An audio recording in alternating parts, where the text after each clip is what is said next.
only when it is the direct understanding of the arising and falling away of realities is there the understanding of how useless it is to cling to the reality, the next reality, because it hasn't come yet, or the one that's gone has already gone.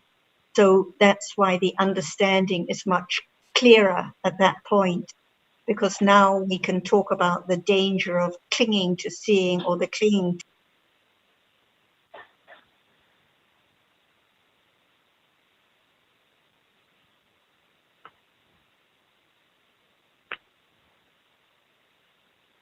hearing. Only then is it so clear and firm that how very useless it is, because what the clinging is to that which has gone already instantly. Yeah, yeah. Ajahn, are you there? Can you hear us now? Yes, I just can. Good. Please go on. Right. So would you like to repeat the point at all to Ajahn, Nina, or? I haven't heard the point from the very beginning. Yeah. I think Nina's point or question that she said she would like to hear more about was related to the discussion last week when you were talking about the understanding of the arising and falling away of realities, and how at this point there is the understanding of how very useless it is to cling, because that which there is clinging to has gone already. Was that the point, Nina? Because, is that the point? To Nina? We can't hear you, Nina. Ajahn said, when you realize that seeing and hearing arise and fall away, then you don't cling to the next one. And I was wondering about the next one, whether that is the next reality in the same process or something. I did not quite sure. There is clinging all the time, no matter this or that moment. So without understanding that clinging hinders or covers up the truth of the falling away of the previous one, it's impossible to let go the clinging, because all the teachings of the Buddha, letting go little by little from hearing and cling so much to the idea, just the idea of self, unknowingly, like as soon as seeing has fallen away after 3 moments, Sampatichana, Santirana, Votapana, the Dasava is there, Avicchasava is there, or it can be Kamasava, unknown, because it's not just like Nivarana, because it cling and cling and cling so much that it can appear as clinging. So Panya will understand clinging better when there is the understanding of reality. So at this moment, seeing, hearing, everything arises and falls away. Unknown. It's not as clear. It does not appear well at all until Satipatthana is there. So it's only the beginning of developing the understanding of one characteristic, which even it arises all day like hardness. There is no clear understanding of it because it does not appear to sati. It arises and falls away, and other realities cover up, like seeing and hearing keep on arising and falling away very, very fast. So how can anything appear well? Only when sati begins to be aware. We use the word be aware. It means not forgetful, to aware or to be aware of the reality which appears. No matter it's nimitta or what has arisen and fallen away, it doesn't matter at all. As long as it's there to be understood as its own characteristic, it can begin the moment of no self at all, because seeing is only seeing.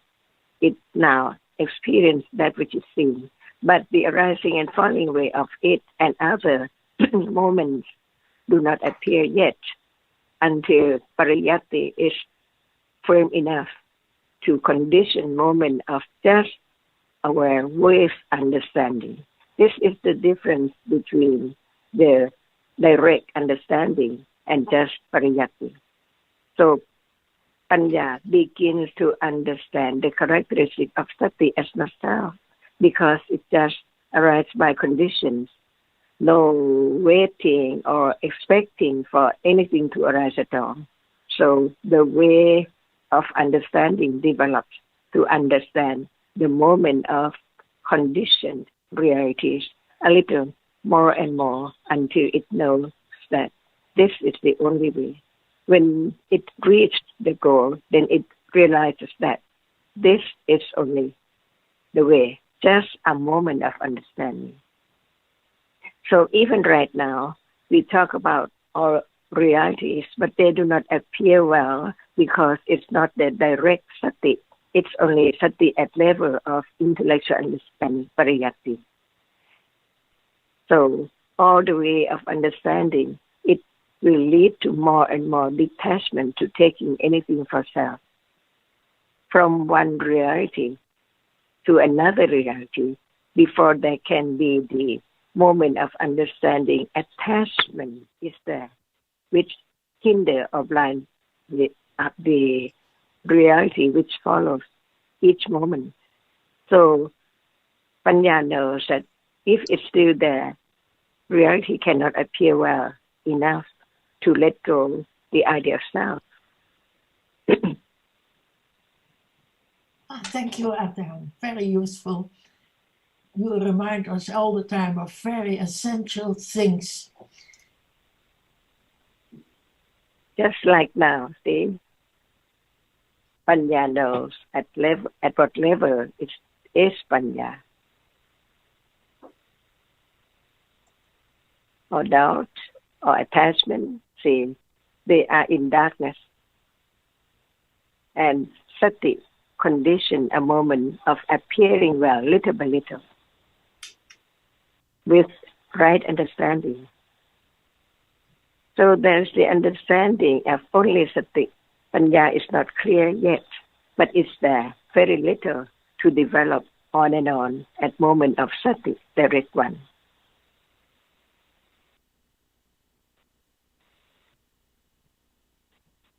So now, one or two friends here not so familiar with the Pali terms. So I just mentioned that Panya means understanding and sati is awareness.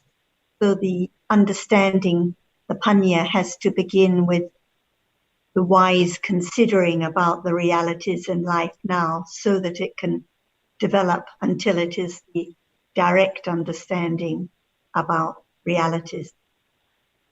And sati is awareness, which develops together with that understanding. So there will be more understanding about sati at level of pariyatti and sati at level of patipatti, which is not the sati with pativeda yet, but it will condition when there are right and enough conditions for its arising. Because now it does not arise yet, but it depends on conditions for its arising. When time comes, the right time, the right conditions. This is the way to eradicate the wish and the craving, even so very little, to understand it better by the self, but by understanding. From understanding moment to moment, it conditions more at detachment, wishing, expecting, and understand better that all realities now are conditioned by condition, right condition only. That can condition paccaya parikkhayana. See, without all these basic understanding of realities, there's no condition for such level of understanding.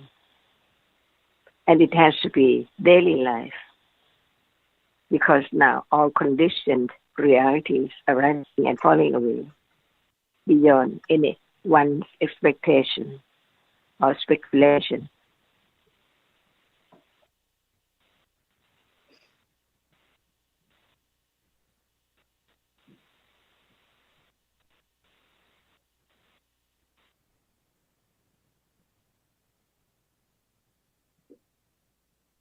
So everything that is real at the present moment arises by conditions and falls away immediately.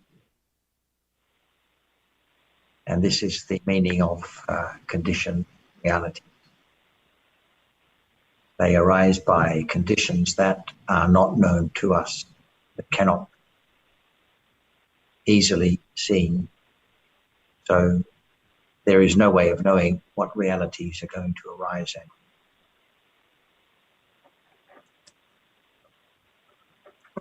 To the point you mentioned, Nina, the more the understanding develops, firmer and clearer the understanding, then until the point when it is the direct understanding of the arising and falling away of dharmas. So gradually there is less and less clinging to what's gone or what is coming to the next moment because of that understanding naturally, but not because of any wishing to have less clinging. So it develops with that understanding of the realities at this moment.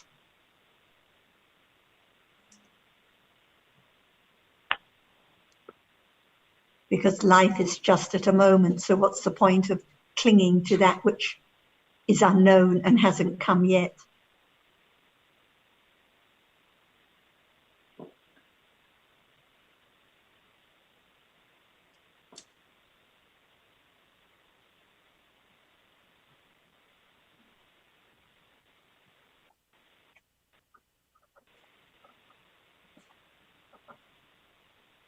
Hello? I have a question.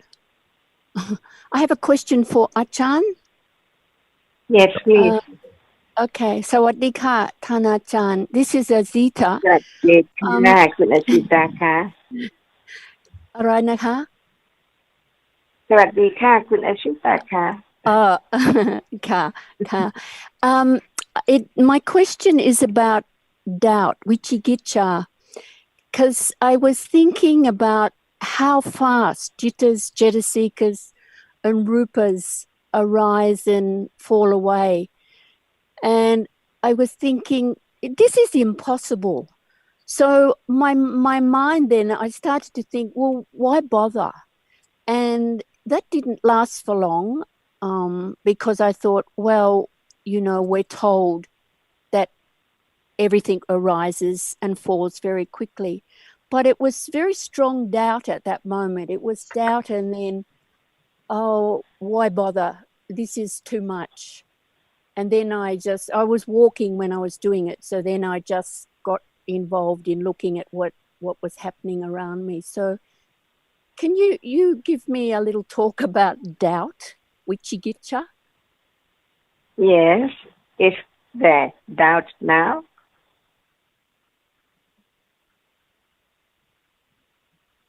Can't hear We you, can't hear Azita. Azita. Is there doubt now? Sorry, could you repeat? Just unmute. Just. See, Pardon? the doubt of our reality now does not appear yet, but doubt about the words about doubt, right? Yes, it was not doubting that it was that it's the truth, but it was like doubting that it could ever be experienced like that, doubt that this could ever be known. It was more like that. Yes, but why there is doubt about words now? Because There's no reality does not appear yet. But when reality is there and there is doubt about it, that is doubt about that characteristic like now. Is it seen or is it that which is seen? Is there no doubt or is there doubt? Well, It's there. when I imagine when it is known, there's definitely no doubt. But See, so even right now, there's doubt about seeing and about that which is seen, right? Not about words yet. Well, I don't know About that doubt. there's doubt about seeing because I know there is seeing. I can see visible object. I can see the screen. I can see. So there's no doubt that there's seeing. No doubt about you, but what about seeing and that which is seen?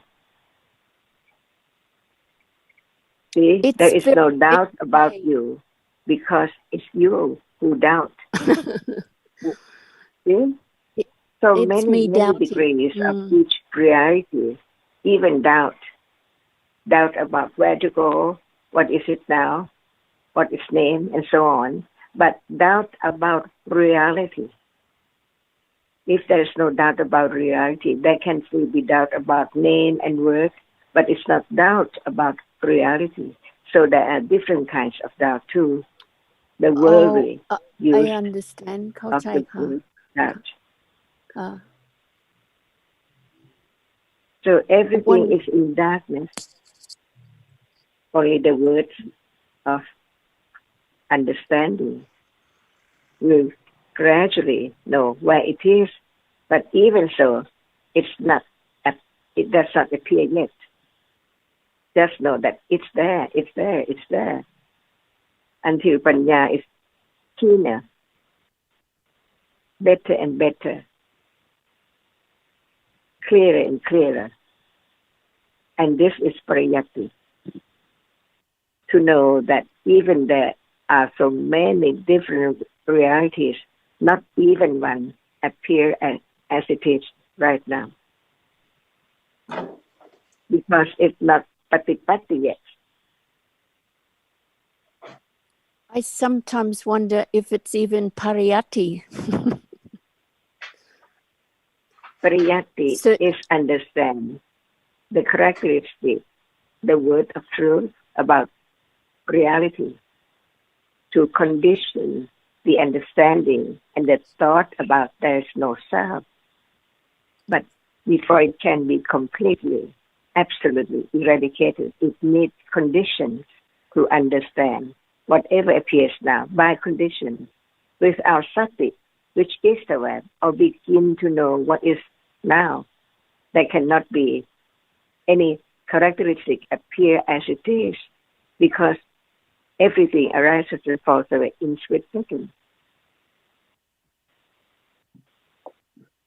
Yes, I understand that. I think my concern before was, yes, I understand it. It happens really quickly. My concern was maybe concern about me never getting to know it, never being able to experience it. I'm not sure because Panya begins to develop very gradually, little by little, to really understand Pariyatti. Yes. Very skillful in understanding what Buddha taught. Yes. Can I just interlope for a minute? Azita, when I heard you describe your moment of doubt, it occurred to me that it may not be actually doubt. I mean, it's what we conventionally call doubt, but it may be some other kind of agusala, such as lack of confidence at that moment. Is that doubt too? Is that doubt too? I don't think there's doubt about realities. I don't doubt that.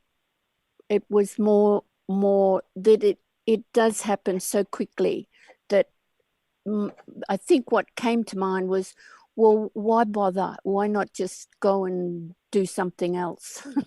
Something like that. So yeah, I don't think it was really Wichigicha. I don't know. There is a story of I. There must be doubt because there's the story of I. Why should I bother? Is there any point in me studying? There's not the understanding of dharmas that are conditioned at this moment, and that conditions the doubt. That's why Sotapanna has no more doubt, because there is the complete understanding of dharmas as conditioned and anatta. So behind that thinking, it is the idea of I that conditions that way of thinking and that kind of doubt. Right. Okay. Thank you. Thank you. ขอบคุณมากค่ะอาจารย์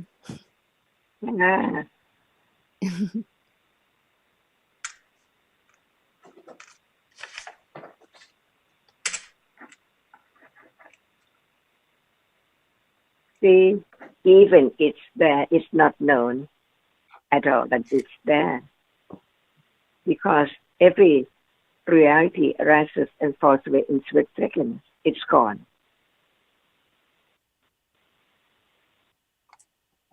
Yes, and it goes so quickly. It arises and falls so quickly. So quickly. So we begin to understand that doubt can be eradicated only by Sota Patimaka. ใช่ค่ะใช่อืม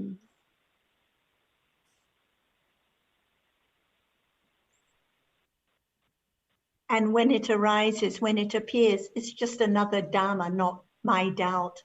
And that's when there can be understanding of its characteristic at that moment. So if it doesn't appear, it could never be known. Yes, that's a point. Very good point. But I think it came upon me so quickly. I was a bit shocked, actually, because it's not something I've experienced that I can remember before, that it was quite strong doubt about ever being able to experience, a moment.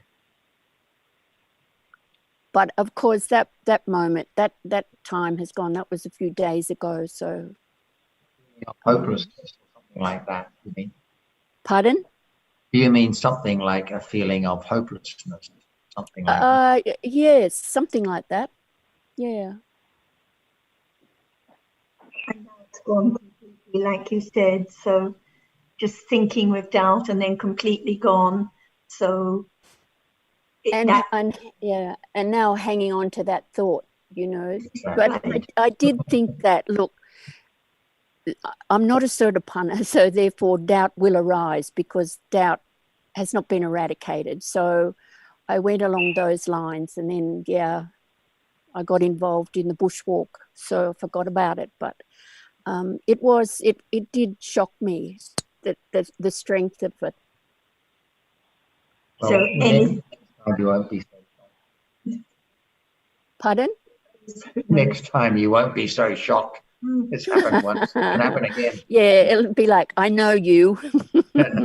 And who knows what will arise next by conditions. So exactly. It's unexpected. Anything, anytime. Yes. Thank you. When is I, is that doubt?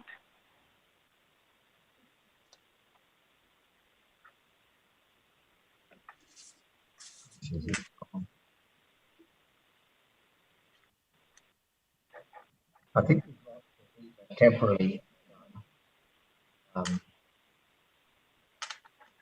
think she must have hit the exit button by mistake.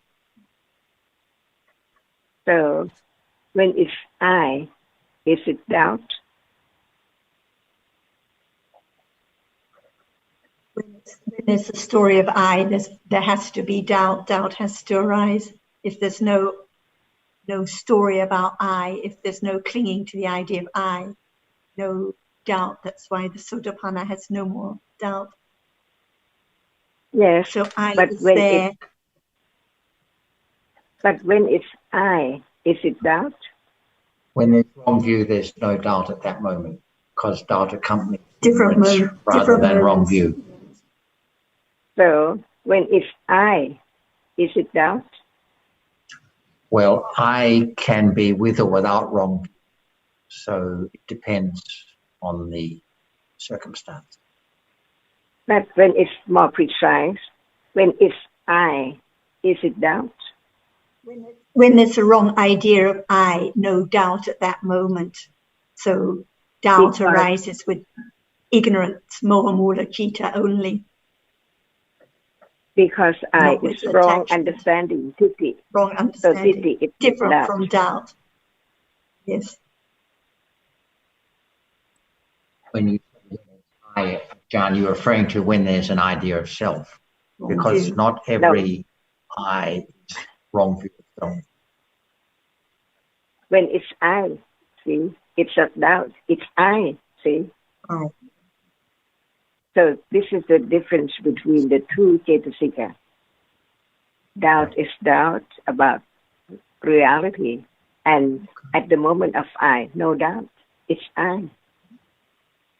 And at that Wrong moment, understanding. attachment is there, clinging wrongly to the idea, so different from the moment of doubt, which doesn't have attachment at that moment, no clinging at that moment.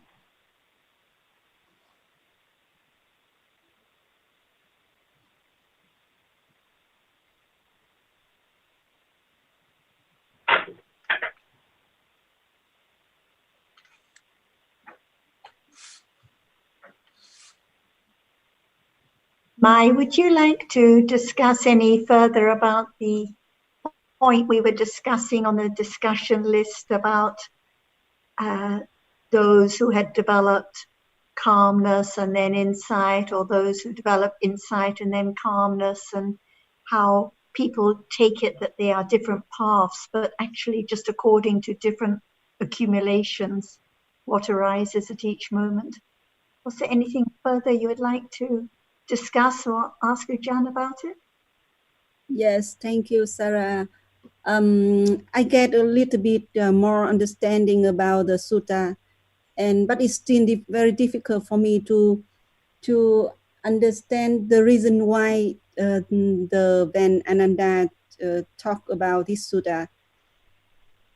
Because some friends, they ask if it is not show the way, so what does it mean to talk about it?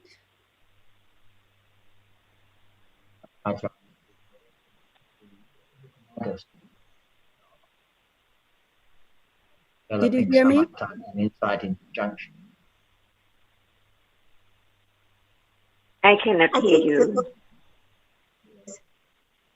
Her question is about the Yuganada Sutta, which gives a description of different accumulations. So, for example, in the Buddha's time, some people had developed samatha and attained jhana, and then afterwards developed insight into realities.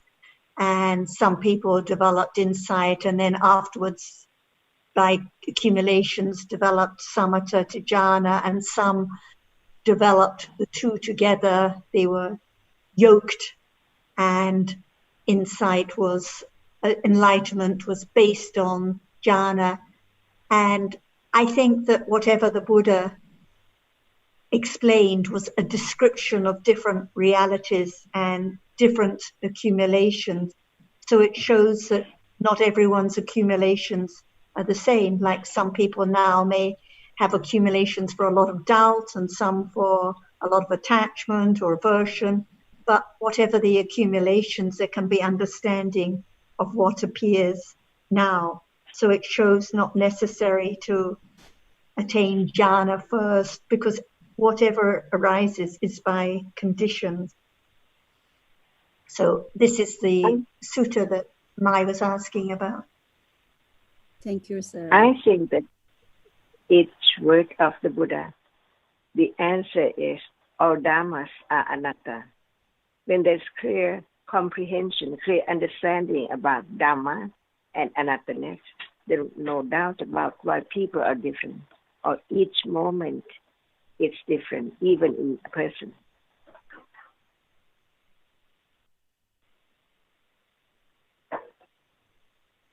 And I think the problem, Mai, is that people read these suttas and they think it's like a set of instructions rather than understanding that it's a description of different dhammas that are anatta, just depending on different accumulations.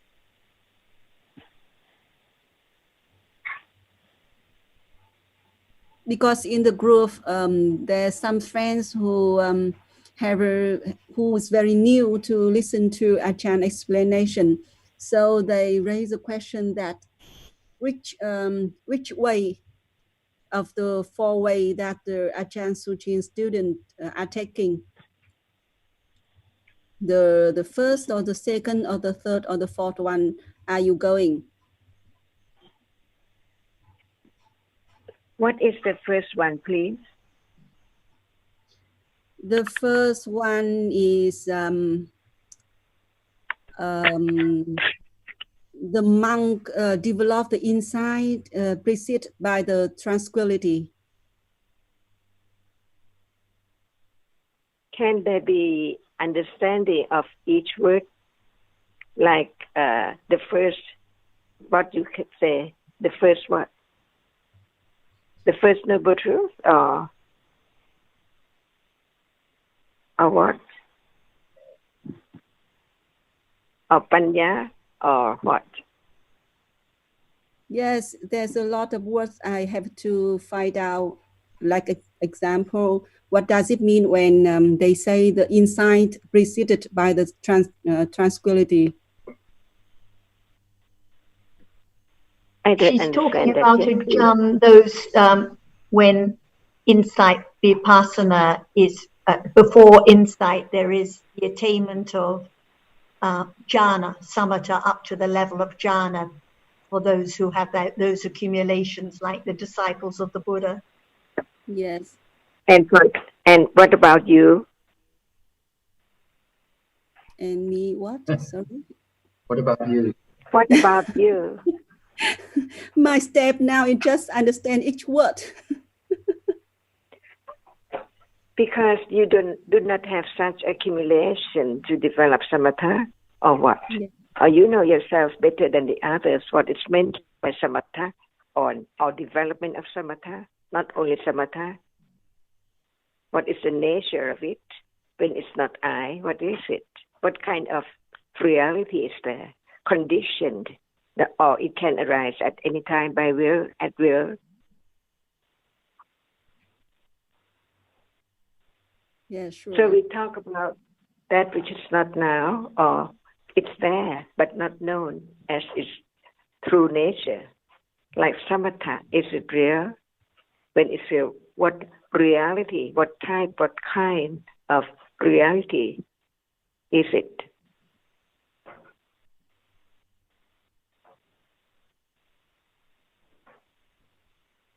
Is there samatha now?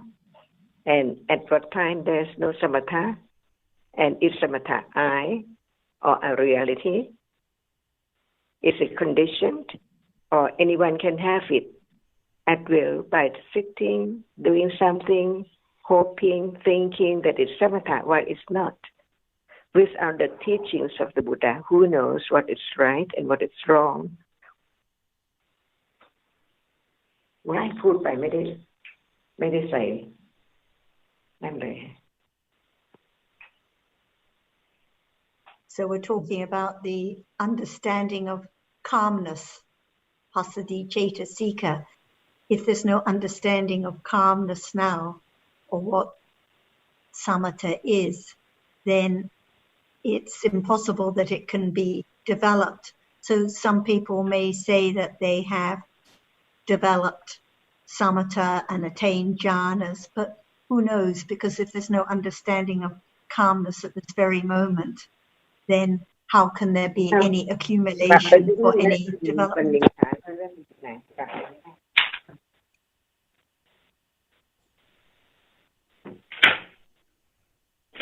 So it's not a matter of which path Ajahn Suchin or her students are taking. It's a matter of understanding what life is now, understanding one's accumulations at this very moment. Yes. It's not a matter of choosing, I will take this path or that path, or I will attain jhana first, or I will develop insight first.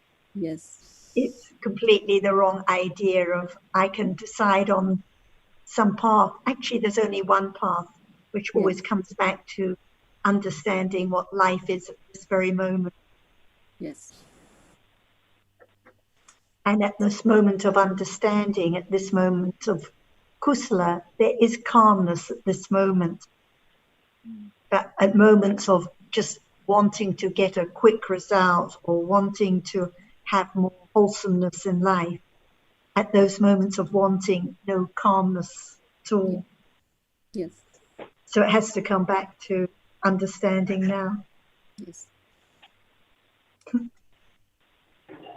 Zita has returned to us.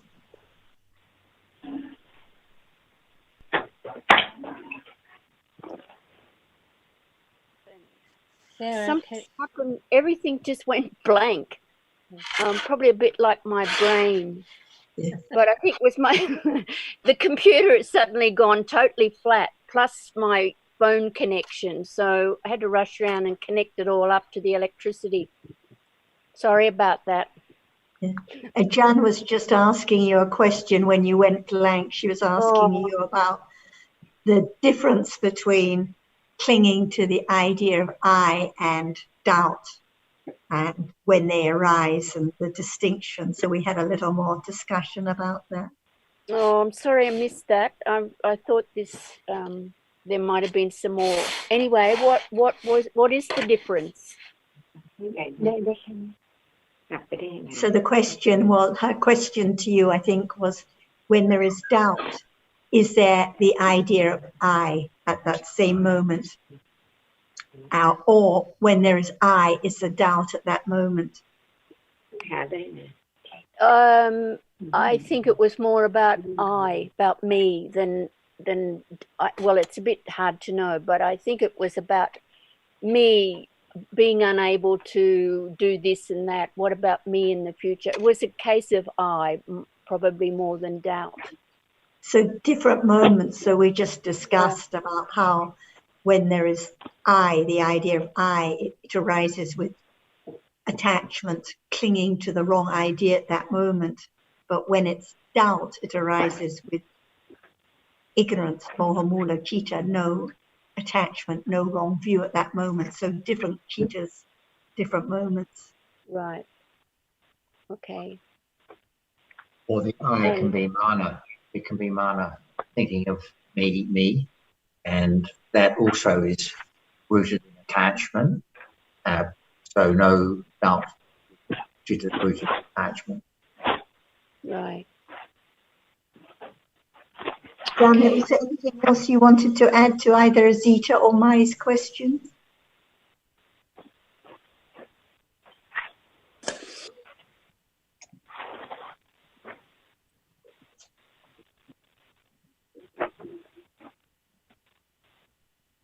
Maeve, are you trying to say something? Yes, I was actually, and it's in relation to what you just said in about Samhita, the development of Samhita, and it's around that notion of development. I think I tend to get the notion of development and some kind of accumulation mixed together, and I'd appreciate some help with unraveling that, because given the nature of realities, that they are all anatta, anicca, and dukkha, where does the idea of panya developing, for example, how can we think about development in that context of there being no abiding constancy, I suppose, in any realities, including, of course, panya. So some comment around that would be appreciated, please. Ajahn, are you still there?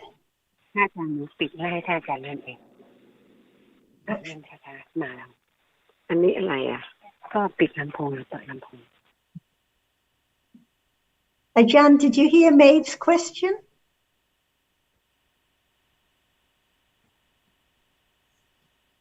Not sure.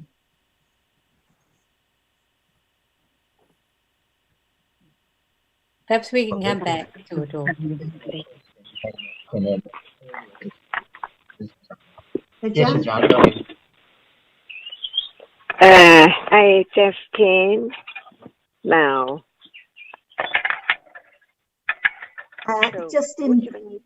Maeve just brought up a topic and a question related to the distinction between development and accumulations of Panya. So we can talk about the development of Panya, or we can talk about the accumulation of Panya. Is there anything else you would like to add, May? Repeat. What is accumulated?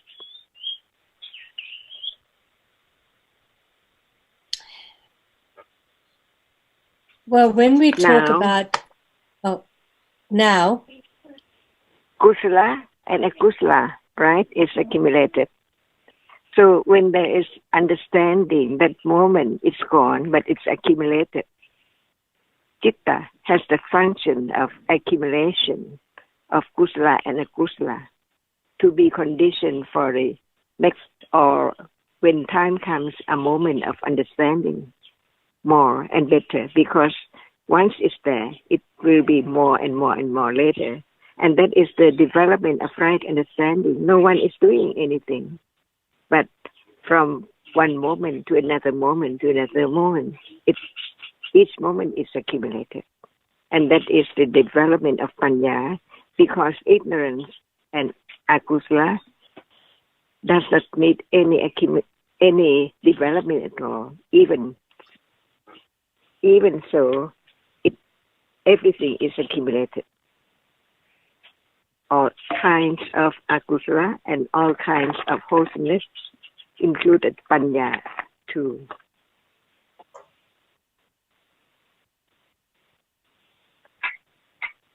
Does anyone want to accumulate or develop ignorance and wrong understanding? No need at all. But Panya is rare. It does not arise all the time.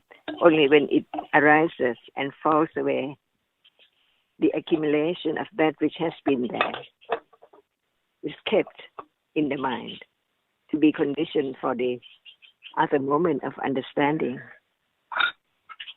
Later, we don't know when.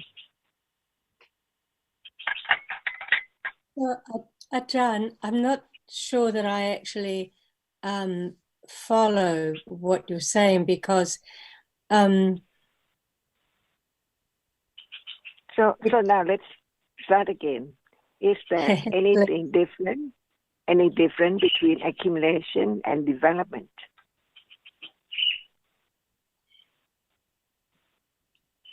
Well, the idea of development, say the development of Panya, is that Panya changes and grows and becomes more precise and clear.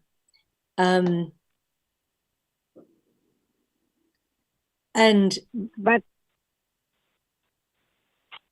not just only Panya, all other kusala cetasika and Dhamma. Everything, as you said, both kusala and akusala. It's the process of how that accumulation actually takes place that I think I'm puzzled by, because if a reality rises and falls away, and there's no trace of that reality, what arises next? If that reality when that reality arises again, why is it different? What has made it different? Because there are always conditions for ignorance and akusala cetasikas to arise, but not condition for Panya when there is no understanding from hearing and considering. And Panya can grow when there is more and more understanding, little by little, while all akusala cetasikas are conditioned to arise without development at all, because it's there. There are so great accumulation for akusala to arise anytime. No need to develop enough conditions for akusala all the time. But for Panya, if there's no understanding the words of the Buddha, can there be more and more understanding of what appears now? So, Ajahn, are you saying that it's the nature of akusala to accumulate, to become?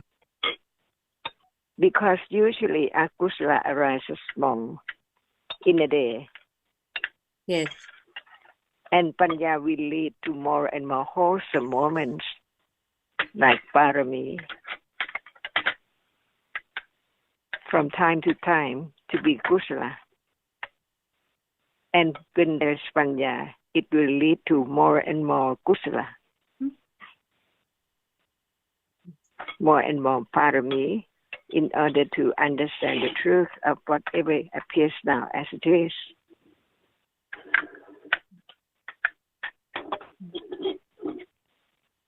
Does anyone want to develop avijja?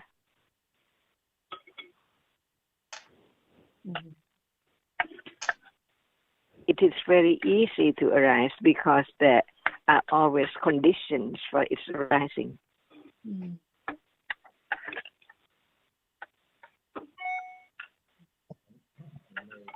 Avijja arises, although it falls away, it is accumulated. So avijja gets stronger by that minute incremental amount. And it's the same with Panya. If Panya arises, although it falls away, it accumulates incrementally. So when it arises again, it's not the same, it's minutely stronger by virtue of the accumulation of the previous moment of Panya.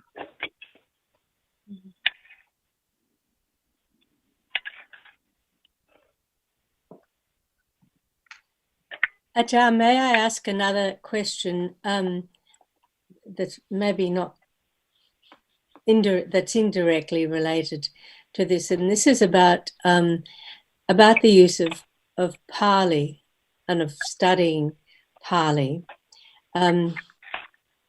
I recently heard someone talking about how we can determine in a culture how important a particular behavior or topic is by the amount of language that's devoted to that area. And in Pali there are so many terms and words to describe the process of understanding, of the workings of the mind. It made me wonder if this is the reason that it is useful to study Pali. But although you use Pali a great deal, I'm not sure whether you actually encourage it or not. So that's my question. Is there, and I know you're probably going to say something about accumulations, but I'll ask anyway. Is it useful to study and understand the relevance of Pali? So what's the purpose of studying Pali? I suppose a clearer intellectual understanding. Can you understand Pali term better than your own language?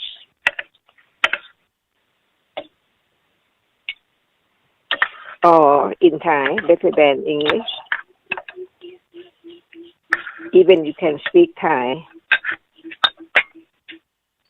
I'm not, to be honest, I'm not sure whether Because the Pali makes understanding clearer or not. I'm not sure. That's probably my question, in fact. even in the Buddha's time, the Makati or the Makot, the person who lives there and speak Pali, can they understand seeing without the understanding from the Buddhas what is seeing now? Yes, of course. Just the word Jakku Vinyana, like the Thai use the word hen. Everyone can understand what hen is, but the fact or the truth of it is not known as it is. That's why any word that can bring about the understanding of the nature of reality should be known, studied. For example, there is seeing right now. What is Pali term? Jakku Vinyana. So Vinyana is that which experience or knows the object. And Jakku is the eye. Without the eye, there cannot be the seeing moment. So it is the Chitta which depends or has Jakku as its condition to make it arise, or to condition its arising to experience just that which impinges on the eye only. See? So we see the difference between the seeing and the Chittas before seeing and the Chittas after seeing. In Pali, no, I think no one can say that, because we are not those who use Pali term in Indian right then or now. But the meaning of any word which bring about the understanding of that which experience, that which appears now through the eye, or when that object impinges on the eye only, we begin to understand the nature of seeing, right? In our own language. We cannot speak the whole sentence in Pali. Mm. Mm. And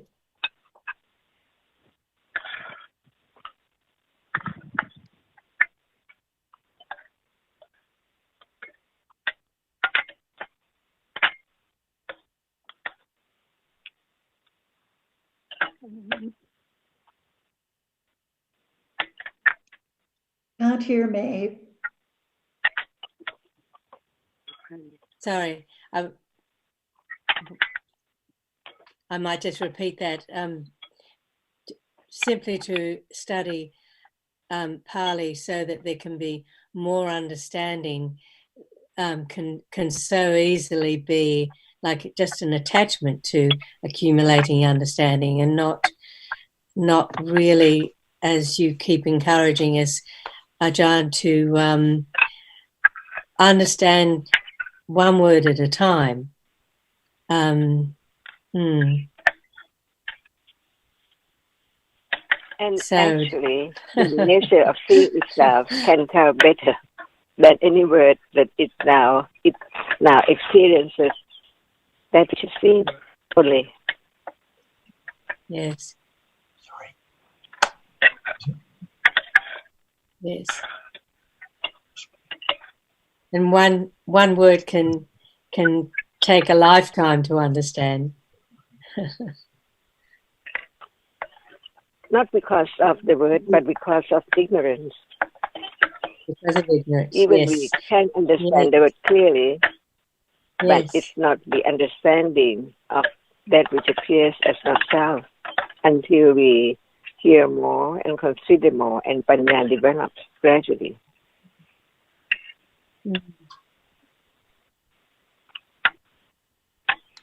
Yes, that's a very helpful reminder that that the difficulties are from ignorance, not from the nature of the material, the words, or the meaning even. It's from ignorance. Like Ajahn often reminds us, the teachings, the realities are not in the book. They're not in the words. They're not in the Pali terms or Thai terms. So if one is speaking, like if we're speaking to friends in Australia, usually we don't use any Pali words or just a few, because it's not helpful. They won't understand the meaning. But if one is speaking to friends who know what Chakku Vinyana or Panya is, then one can use the terms because it's more precise. But the point is, it's always just for the sake of understanding at this moment, not just for collecting words and terms and details of book knowledge. Yes, thank you. Thank you, Ajahn. You're welcome.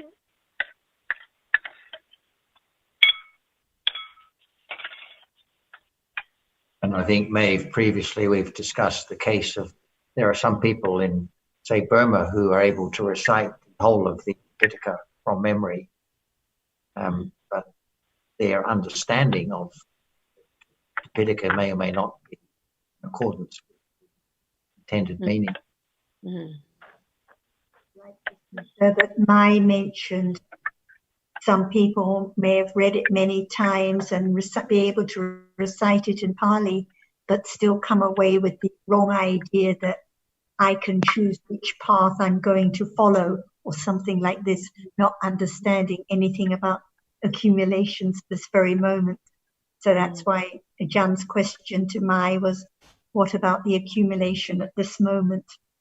Because if there's no understanding of the accumulation at this moment, it's all going to be the idea of I can decide, I can choose, I can develop samatha, or I can speed up insight, something like this.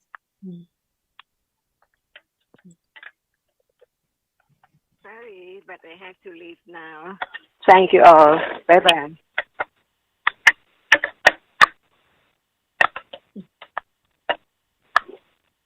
Did you say something, Ajahn? She said good. Are you having your lunch now, Ajahn?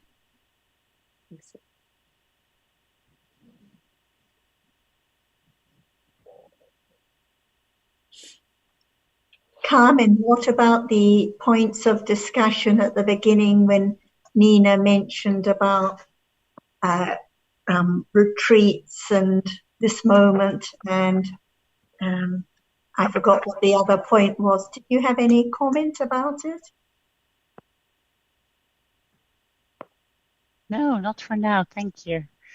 Thank you. I'm listening and absorbing at the moment. I think the point was that no matter where we are, whether we're here or in a quiet place or a noisy place, there's seeing, there's hearing, understanding, always back to this moment, no matter what the accumulations are, no matter what the interest is. Yeah. Sarah, would you say that the development of samatha is made redundant by the development of insight, so that before the Buddha came along, people would develop samatha, but when they came across Buddhism, does that make samatha redundant, pointless, or is it a matter of accumulation, perhaps, that people develop samatha because that's their natural accumulation? Or what's the point of developing samatha if you have the teachings of the Buddha? Well, I think that the 2 points, one is that if we're talking about the development of insight, the understanding of realities, calmness or samatha develops with it, because there is samatha at each moment of kusala. So when it is samatha that develops with insight, it's actually adhicitta, it's higher calm, develops together with understanding naturally. So when there is the understanding of realities with the development of calmness with it, then there is no interest in developing another kind of calmness that leads to jhana, because one knows that the path is just about the understanding of whatever is conditioned at this moment. And it makes no difference whether at this moment the reality that appears is jhana, citta, or doubt, or wrong view. Each one is impermanent and dukkha, not worth clinging to at all. So it depends on accumulations. Like in that sutta, it refers to those who by accumulations after developing insight developed samatha. So anything can arise by conditions. But when there is the understanding of realities and the attainment of vipassana, then that is the only path. no matter what the accumulations are.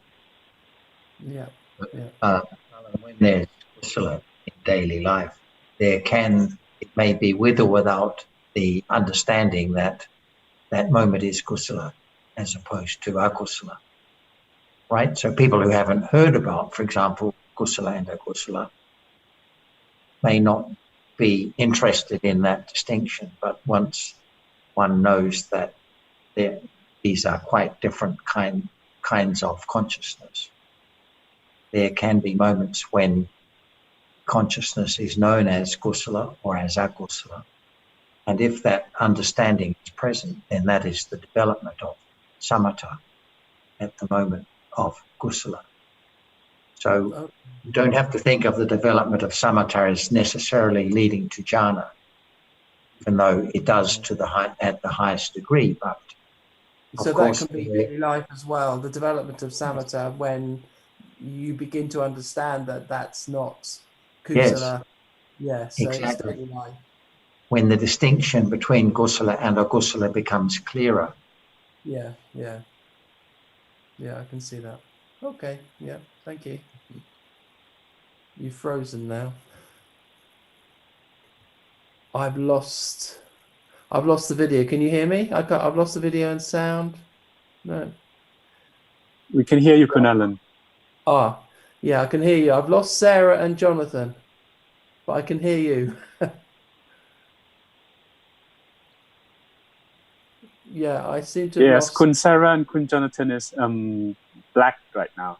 I think we lost their video. Yeah, I've lost them. Are they coming back again? No. Yes, they're there. I've got I had their video, but they were frozen and no voice. Yeah, we lost our connection, but it always comes back. Yes, anything can happen by conditions.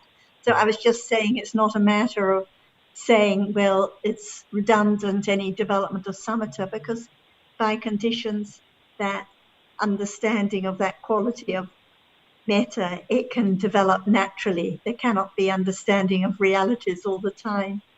Mm-hmm. Yeah.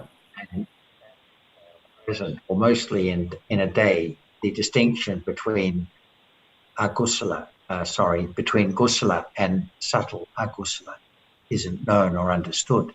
So we don't know whether it's true metta or attachment, for example, or subtle attachment. Mm-hmm. So when there is more development of that level of understanding, that is, when samatha is developed, then that distinction becomes clearer. It seems that with the development of samatha, it seems that people get it the wrong way round. So the idea, a common idea, is that people concentrate on breathing and therefore will have understanding of reality, but it's actually the other way around, that it's the listening to the teachings of the Buddha which can condition the understanding of reality, whether that's breath or another reality. That's the way it works. So whereas that seems to have got lost in the development of both Vipassana and Samatha, no understanding at all. It's just by doing something that you gain. There's no, even if one is talking about the development of calmness, if there's no understanding, there isn't any development at all. Just focusing on concentrating on breath or metta or a kasina or something cannot bring about any development or any kusala at all, because it's the idea of I can focus, I want to concentrate. Yeah. We hear about, I read on the post about letting go, and that the teachings are concerned with letting go, but actually that is a conditioned moment, so nobody can let go. So what does it mean when we talk about letting go? The teachings are about letting go. I think it's the development of understanding, when understanding develops and there is the gradual letting go of the idea of self, the idea of I can do. And Nina was brought up the topic again about the highly developed insight, when there is the insight into the arising and falling away of realities. And then there is the real letting go, the letting go of what has arisen or before and what hasn't arisen yet, because there is that clear, firm understanding of the rising and falling away of realities.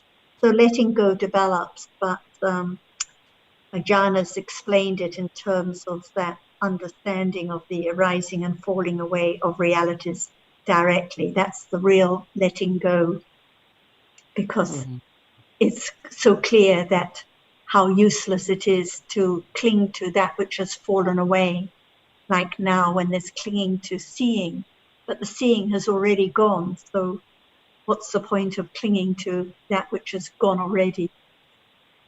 So it's the understanding which leads to letting go. So as discussed last time, the first noble truth leads to the second noble truth. So the second noble truth comes after the first noble truth. If there's no understanding about the reality and now and how and why it is unsatisfactory, there cannot be any understanding of the cause of life, the cause of the continual clinging to that which is unsatisfactory. So could you explain just a little about how the monk's rules help to understand the reality now?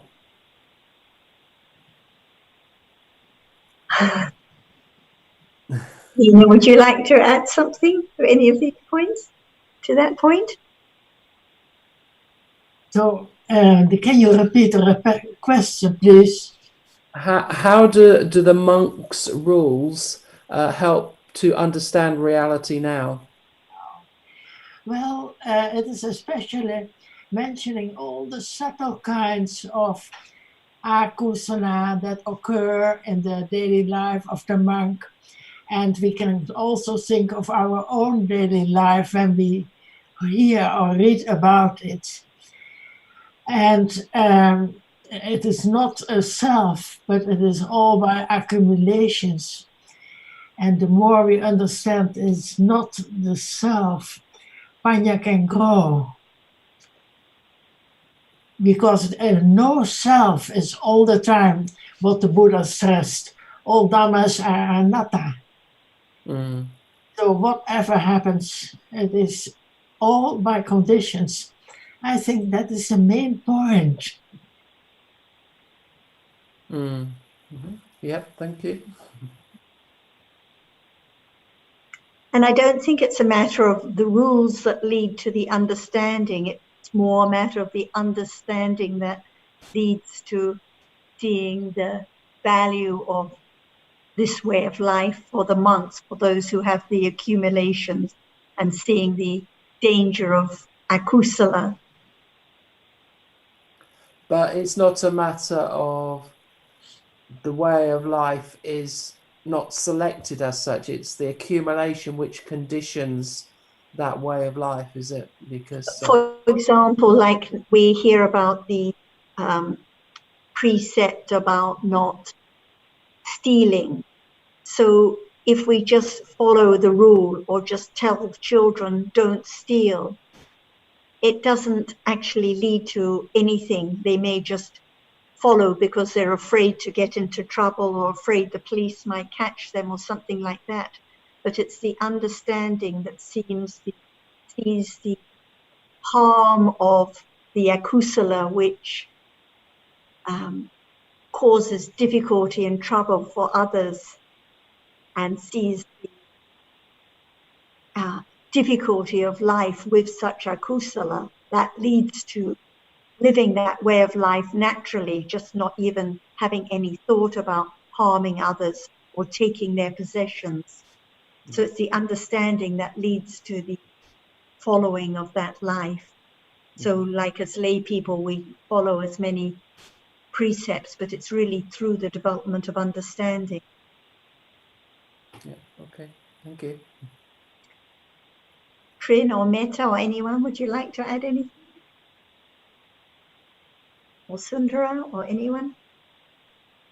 Hello, Hi, Kun Tri. John and Kun Sarah. Just to join the point that you're making with the Kun Mai question, I want to Yes. ask Kun Mai that why do you think Ananda or the Buddha taught about the four accumulations? It is also my question, please.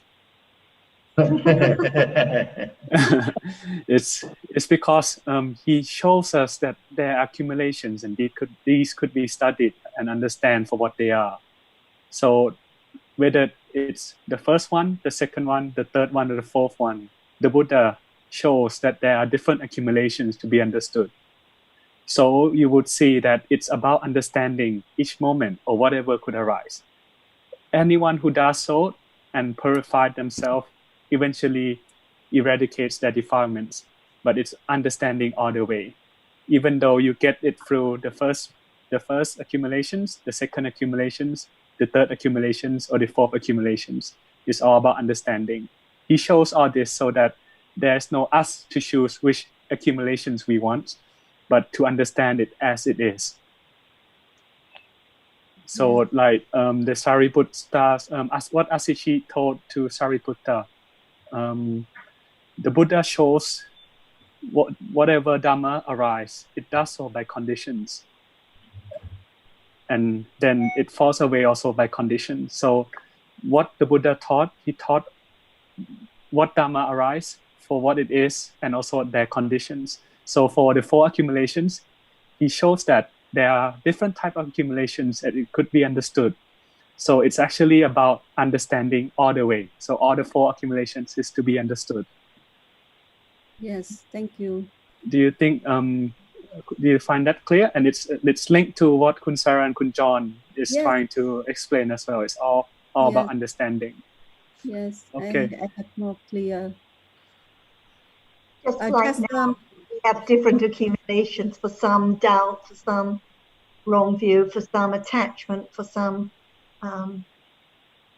boredom. It doesn't matter at all, just different realities that are conditioned, and there can be understanding any time. So it shows actually there's only one path, no matter what the accumulations are. And could you please explain a little bit about the sentence that say that the one who makes tranquility the vehicle of his practice, like samatha yanika. So what should I understand the vehicle in this sentence, in this case? So at that moment, the Buddha shows that even vigor or even samatha or tranquility can be understood as not self. If he doesn't say that, then there wouldn't be understanding of even samatha or tranquility as not self at all. But I don't understand the real meaning when the translator used this word. My understanding would be that the translator has the idea of using samatha. So that's why the translation makes samatha his or her vehicle. But I don't know that the Pali really says that. I think the Pali is just that the vehicle is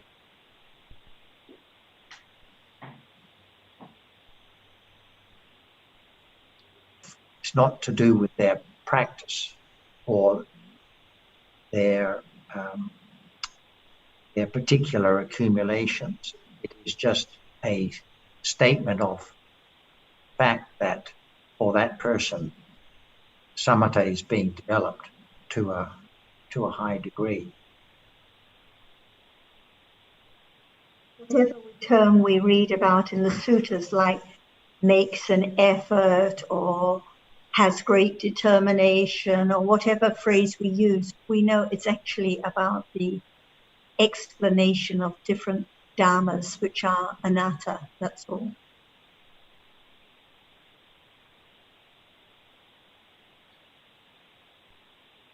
So it's similar to the one destination can be reached by different pathways, but pathway or route is not important, because if the destination is reached, it doesn't matter actually which pathway is taken.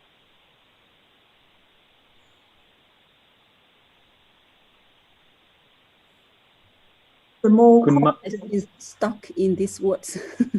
Yeah. The more understanding there is about dhammas like seeing now, hearing now, kusala, akusala now, the more confidence there is in how each reality, like seeing now, is conditioned and anatta. It must arise with 7 cetasikas. No one can make it arise. No one can stop it from arising. It has to see whatever there are conditions for seeing. So gradually, no matter what one reads, no matter what translation, one knows it's just about different dhammas which are anatta. No one can actually make anything happen. No one can actually make an effort or have calm arise. Whatever we read, it's just about dhammas, no matter what conventional language is used. So teachings has to be understood in the context of the whole of the teachings. So if we just look at, for example, description of right effort, where he talks about the monk putting forth effort, striving with determination and so forth, we would get the wrong understanding. We would think that it was about different effort, intentional. But looking at the teachings as a whole, we can see that effort is a mental factor that arises by conditions only. Same with samatha. So it's a question of one's overall understanding, teaching, and not looking at just a particular phrase or sentence. That's why I asked you at the beginning, what is calmness? Passaddhi cetasika. So then the question is, when does it arise? It can only arise with kusala chittas, and it has to arise with kusala chittas. So at moments of making an effort or determining to have samatha, no kusala, no calmness at those moments. Agree. Kunjan, can I add? Kunjan, Kunsara, can I add a little more point? Please, go ahead. Yes. In the beginning of the Satipatthana Sutta, the Buddha actually mentioned that understanding the reality that arises is the only way. So how I interpret that that phrase in the sutta that we are talking about is that even calm can be the object of understanding reality right now. There's no choosing. So even calm can be that object of Satipatthana. Yeah. And also in that sutta, it talks about the one way, the one path. So no matter what the accumulations, no matter what prior attainments, like many of the arahats or many of the Buddha's disciples had attained jhana previously, but no matter what the accumulations, one way only. That's it. The understanding of realities, the development of Satipatthana.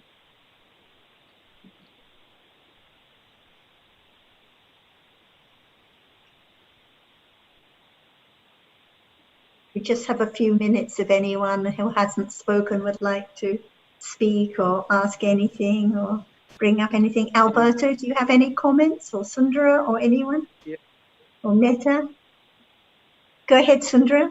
I was just thinking before listening to everybody. I mean, there's different aspects of truth and what everybody says, which are important to consider. But I think this aspect of samatha and concentration, different types of concentration meditations, have got such a strong grip on people that casts an overwhelming shadow on your perspective of the Dhamma, how you may or may not understand it.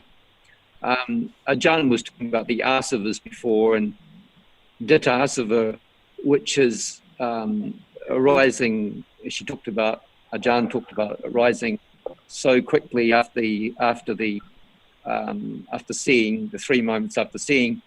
It's so subtle, but it's there, lurking all the time. And the tendency and our accumulations for wrong view and wrong practice are very strong. When I listen to Ajahn, Tan Ajahn, like I do today, and I listen during the week, I'm often so grateful that we have such a wise person. I think it takes such, we're very, very fortunate to have somebody like that around to help us to understand. I think otherwise I myself would probably be in that wrong practice camp.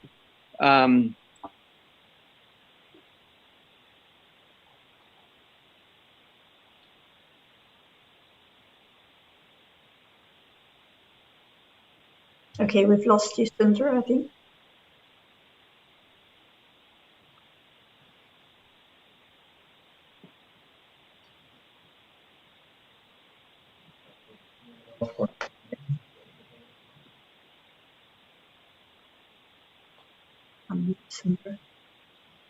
But I know what he was going to explain, because by ourselves we would never know about intoxicants, which are so subtle and come so quickly.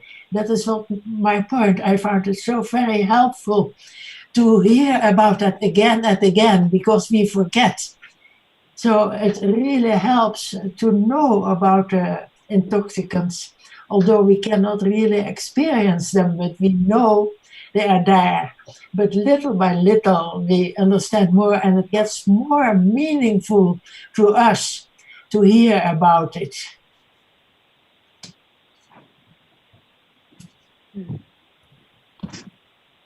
Sarah, can I just clarify, or Sarah and Nina, the order of the suttas? So, as I understand it, the third sermon of the Buddha was anatta, about anatta. The second was the Four Noble Truths. I'm not sure what the very first utterance of the Buddha. The first one was about the Four Noble Truths, and the second was a fire sermon, and third was the Anatta Lakkhana Sutta. What was the very first utterance? It was about the difficulty of how I difficult think and deep it was. that's a bit, well, no, that's a bit topsy-turvy there. The first sutta was the Dhammacakka Sutta. The second sutta was the Anatta Lakkhana Sutta. And then it was then the fire one, the third one, yeah, the second one was the Anatta Lakkhana Sutta. Yes. The Dhammacakka Pavattana Sutta was the first one, which is about the Four Noble Truths. Oh, because at some point he said that, or it's recorded that he reflected on the how difficult and deep the teachings were and who would understand it. And I was wondering where that came along. Was that? It wasn't a sermon. That was right at the beginning. It was is that the very first utterance that we have of the Buddha? Well, that was what after he attained enlightenment, he was aware of the incredible subtlety of the Dhamma, and he contemplated very temporarily until Mahabrahma read his mind and invited him to teach the Dhamma. And I suspect it's just the way of the Buddhas. They have this, incredible understanding, and they may feel, or they do temporarily, that if people are really going to understand the great depth and subtlety of it, that seems very feasible to me. So he doubted that for a moment, and then Mahabrahma read his mind and asked him, please, there are some people with little dusts in their eyes, they will understand. Out of compassion, please teach the Dhamma. As to which sutta that was, Alan, we can check and put it on the list for you. It was in one of the suttas in Majjhima Nikaya, so it wasn't in one of those first three suttas. It's in another sutta where he talked about whole process here. Because this obviously, the Anatta Sutta was very, very early on. So when we later read about making an effort, etc., etc., he's already taught that all realities are anatta. No one can make anything arise. Sure. Yes, yes. In terms of understanding conditions, when did he teach that each reality is conditioned to arise? Although that is contained within the Anatta Sutta, I guess. I think it's contained in each, even when talking about the noble truths and the development of Satya Jnana. It is the understanding of how each reality arises and falls away by conditions and is anatta. And in the Anatta Lakkhana Sutta, when he talks about how if one could choose to have pleasant objects, one would, and no suffering, but actually, because there's no self, no one can choose anything. So each reality is conditioned. So even if it's not explicitly said, it's implied in each sutta from the beginning. Yeah. Okay. Yeah. Thank you. Okay, I think we may finish now, and unless anyone has anything else they would like to say quickly, and then we'll see everyone at the same time next week. Okay. Thank you, Sarah. Thank you very much. Thanks to everyone who's contributed and those who have listened. Anumodana, everyone. Thank you so much. See you all next week. Thank you. I really appreciate that. Yeah. We do too. Thank you, Kun Nina. Thank you, Kun Sarah, John, everyone. Your contributions were so helpful. Yes, thank you. May. Thank you. Thank you. Bye, Jeff. Bye, Jeff. Bye-bye. Good to see you again. Bye.